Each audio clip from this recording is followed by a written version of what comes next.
Hello guys, welcome back to my channel. It's been about 2 weeks. Welcome back. I took a short break because I was a bit down, but thank God I'm back, and it's nice to be here with you guys again. How have you been? If you're new here, my name is Sandra and I film about motherhood, faith, lifestyle, how we can balance all this together and have a fulfilled life. So if you're interested in such content, please do subscribe, like this video, and share with other moms. Today I want to share something very pretty something very important with you actually, and it's about my marriage. Yep, you heard me right. Just about 2, 3, 4 weeks ago, we celebrated our marriage anniversary, and if you are following already, you must have seen my anniversary giveaway, so by the way, congratulations to the winners. So I just got inspired to share about it's actually 7 years in marriage, so I got inspired to share with you 7 important lessons that I've learned in marriage. It has not been easy, man. 7 years in marriage, forever to go. I'm sure you're interested in that, so keep watching. Okay, so I also have 2 other channels where you can catch me doing every other thing aside ministry. This is my ministry channel, Destiny Busy Moms. Here I speak about faith, lifestyle, marriage, motherhood, every single thing you can think of in that light, in that regard. But I have another channel, Royal VIVA Kitchen. That's where my cooking, my catering career, my love for cooking, love for food is just, exhibited in measures that are haywire. I cook, I bake, every single thing there. So I would love for you to join me there. Royal Aviva Kitchen. I'll leave the subscription link in the description box, so that if you're interested, you could just click on it and subscribe automatically. You join me there. Then there's this other channel I just started about 2 to 3 weeks ago, and it's where I share with you every other thing that I do on a weekly basis. Actually, it's a weekly vlog channel. I do that. I feature my family on the channel, my extended family, my in-laws, my loved ones, how we spend every other day or every other weekend. So if you would love to see everything that we get involved in, it's just leisure basically, and the channel is Sandra's Leisure Vlogs. I would also leave the subscription link in the description so that you can follow me there. Right, so let's get back to the video. Okay, so the very first lesson I learned, and I'm sure many of you can relate because I expect that, of course, I have a married audience too. So the very first lesson I learned was how to trust somebody I've never met and I've never seen, I've never lived with, prior to the wedding day, until just a few years, I would say a year and a half, or about, let's say, 2 years before getting married. I had not known him. We had not lived together. So how was I supposed to know what kind of person he was, what his character or behavior or his personality was? How was I supposed to know? And that's why marriage is a mystery. It's funny how we leave our father that we know, our mother, our siblings, extended family, and we pack our load. As women, we pack our load to a man's house. This is a mystery, and only scriptures, in fact, even in scriptures, it still makes one think at how possible is this. But that's the mystery of marriage. It's amazing. I have learned to trust my husband with everything that is within me. I believe that he's the one that God has sent to me, and that I'm the one God has sent to him to help him in his destiny walk. So once I just align that in my brain, I just fall in place, and I believe that everything is going to be fine. So this is what I had to learn, though it wasn't easy. I had to learn it. So that's the very first lesson I learned in marriage. You trust somebody with my dreams, my aspirations, my goals for the future, my future ambitions and all. Wasn't easy, but it was possible. And here we are. Every other thing is history. Yes, now lesson 2. I know you've heard this saying, I'm sure I'm not the only one that has heard it, that when you're married to your in-laws, you're married to extended family, you're married to, just basically the whole community, if you know what I mean. Like, they will tell you you're married to your father-in-law, your this one, your brother, sister, your brother, blah blah blah blah blah. And I understand, I get why they say that, but I've learned that that saying is not particularly true. It is the way you carry your spouse that they will help you carry that spouse. You are married to your own spouse. Look, there are things that will happen in marriage, there are misunderstandings, there are, stuff, just basically, some are, serious stuff. Some will just be little misunderstandings and all, but all these show that you are married to your own spouse. It is your spouse that will defend you in such times. And God bless you if you are married to a very good spouse that has this same understanding. You are not married to your in-laws. Well, I don't want to stamp that on your forehead, but for me, that's what I've learned, that I'm not married to my in-laws. I am married to my own husband. I'm married to my own spouse, and it's how I raise him for them to see. That is how they will see him. They will see him in high esteem if I raise him in high esteem. If I take him to them as someone who doesn't know anything or who doesn't know what he's doing, it's the same way they're going to treat him for me. So I'm not married to in-laws. They're not going to stand up for me when the times are tough. They have their own families too. It's not their fault. Sometimes it will be their fault. Sometimes, or most times, it is not their fault.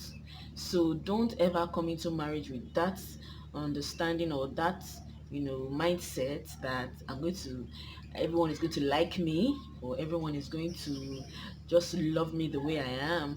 No, your husband or your wife is the one that is going to take you for who you are, or that is expected to take you for who you are. Every other person might misunderstand you, might misread things, might misthink things about you, so many things, but just know that you're married to your spouse, and that is all that matters. How you raise the spouse in their sight, in their company, when you go to visit them, when they come to visit you, that's the same way they will help you raise the spouse. Second lesson learned. Bam. Lesson 3. I've learned not to ever change my personality, my character, my kind of person. I've learned it the hard way, but I've learned not to change for the worse. When things happen, when you go through bad experiences, either with sometimes your husband could be the person that annoys you so hard, so much, and you feel so bad, you feel hurt and all those things. Sometimes it could be in-laws, sometimes it could be even family members, your own family members. Sometimes it could be your husband's friends, your wife's friends. It could just it's understandable. You are getting to know yourselves, you are getting to know your friends and families, you are getting to relate on a closer note and on a more familiar note. You're going to be taken for granted so many times and all, so many things. But how you decide to just be consistent and in character, in behavior, and it brings respect from all of them. There is nobody that doesn't go through stuff like this, but some people have been frustrated, and they used to be good, they used to show kindness to everyone, they used to love everybody, but they've gone through stuff right now, and it's making them become frustrated, and they're asking themselves, have I become so you know have I become so or why am I taking for granted so much? I hope I'm making sense. Why is it because I'm too friendly, or have I become so familiar that you're taking me for granted? Do you understand? but the godly trait in you, the godly person in you, would not take it as an avenue to change character or become a wicked or a bad person. But instead, you become stronger, you become better, you become more respected by these people because they see that their attitudes or their behaviors are not changing. They're not even touching you. They're not you're not even looking at them when they're behaving, inferior and all that. So they respect you more. And this is what I've learned in marriage. I've learned it the hard way though. All these lessons I'm sharing with you, they are hard lessons. Like, I selected them. They are hard lessons. Some of them I'm still learning up to date, but this is just the third lesson that I've learned in marriage. All right. So the fourth lesson I've learned in marriage is just to live purposefully, live deliberately. And um, one of the reasons, of course, the major reason is because God has committed so many things into your hands as a wife, as a mom, as a woman. He has committed the life of your husband into your care. And when I mean the life, I mean how he lives the life actually into your care. He blessed you with children that look up to you, that emulate you, that do the things you do.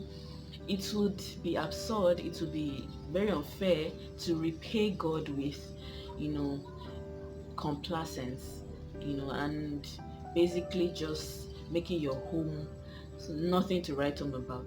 So I have learned to live deliberately because my husband is watching me on a daily basis. Forget about the fact that we know ourselves. We've gotten to a familiar state. We've gotten to a familiar point in our marriage where I can correct him about anything. He can correct me about anything. Sometimes we can even spank ourselves like playfully and be like, don't do that again, and all that. But it's on the other side, somewhere within, we're looking at the godly trait in this person. And there is something about marriage. If this person that you're married to doesn't challenge you on a daily basis to live a godly life, it's almost like you are playing. Because when you're not challenged, you're not motivated to do anything right, everything just goes wrong. You don't care. You don't bother about what anybody says or what God would say. So what's the point living purposefully? So that's exactly what I'm trying to say. Even though I know that we've gotten to a point of familiarity in our marriage, we still live deliberately. We've learned it. I have learned it personally to live deliberately. There are some things that when my husband is talking to someone, he will just say, my wife does things like this, or my wife says things like, and I'm like, wow. So he was taking notes. Yeah, he was taking notes because, it's two of us in the marriage. Who else is he supposed to be looking at and watching on a daily basis? So your children are there also. Live deliberately. This is one thing I have learned to do. If I don't want my children to copy something from me or to copy something that I don't do it in front of them. Or better still, I just tell God to help me not to do it anymore, because it means it's something they should not be seeing or they should not be doing, which is not right. So I've learned to pray about my weaknesses. I've learned to work on them. I've learned to, overcome them gradually. And God has helped me so far. At least in my home, I live deliberately. And day by day, I ask God for the grace to help me and my husband to live deliberately, because the children are watching.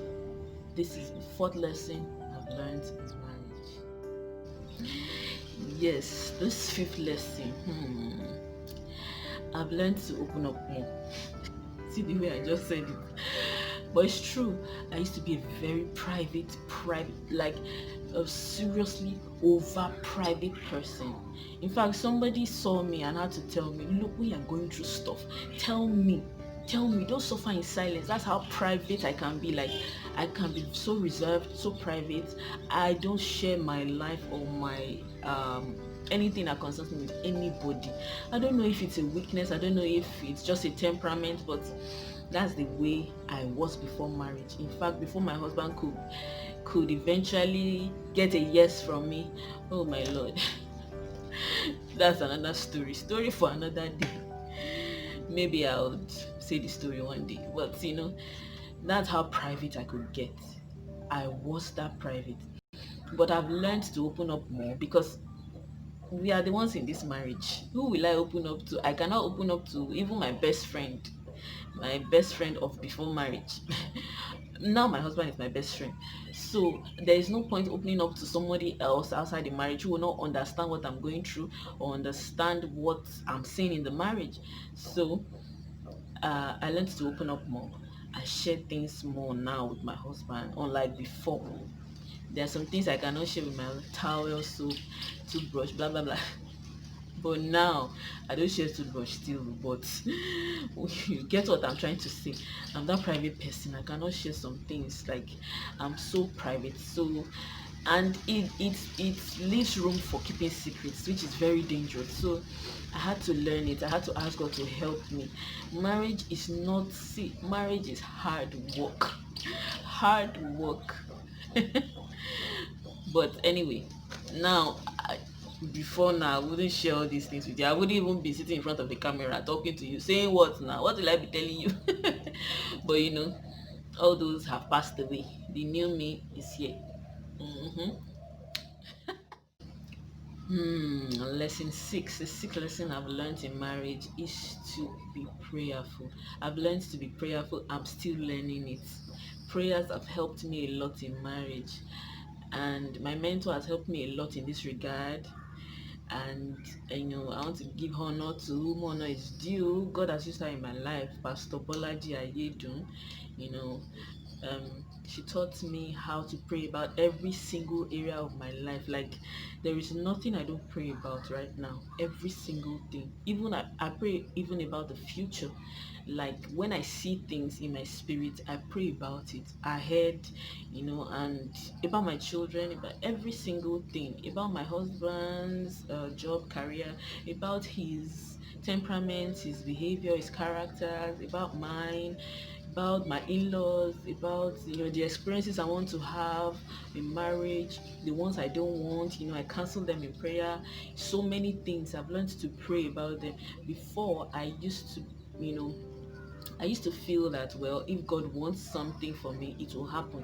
If God doesn't want it, it won't happen. But I've seen stuff in marriage. I've heard stuff in marriage. I've experienced a whole lot in marriage. And it has made me realize that I cannot just sit down and be watching and become complacent and, feel that what will be will be. I have to construct things in the prayer room for myself, for my home, for my family, my marriage, every single thing.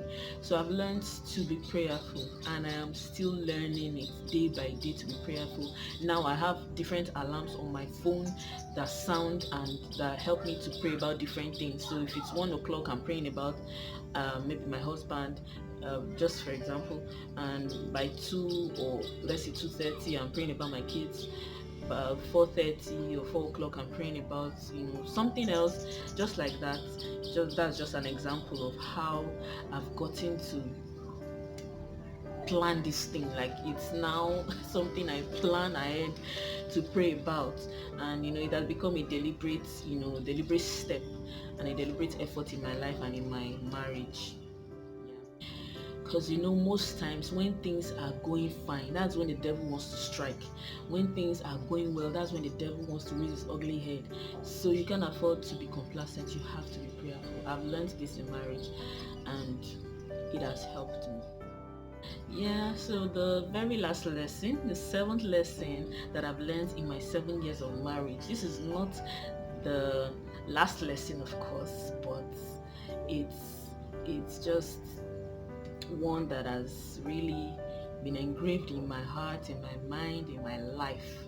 I've learned to give thanks to God in whatever stage of life I am or we are in our marriage. I've learned to always give thanks to God, because that thing I'm praying to God about might just be somebody's, That's my prayer request. It might be somebody's testimony, it might be someone's pain, so instead of trying to look at somebody else or copy somebody else, I pray and I thank God about it, about where I am, and I just leave it there. Just leave it at his feet. Just thank God for everything. Where I am today in my marriage, God has been faithful.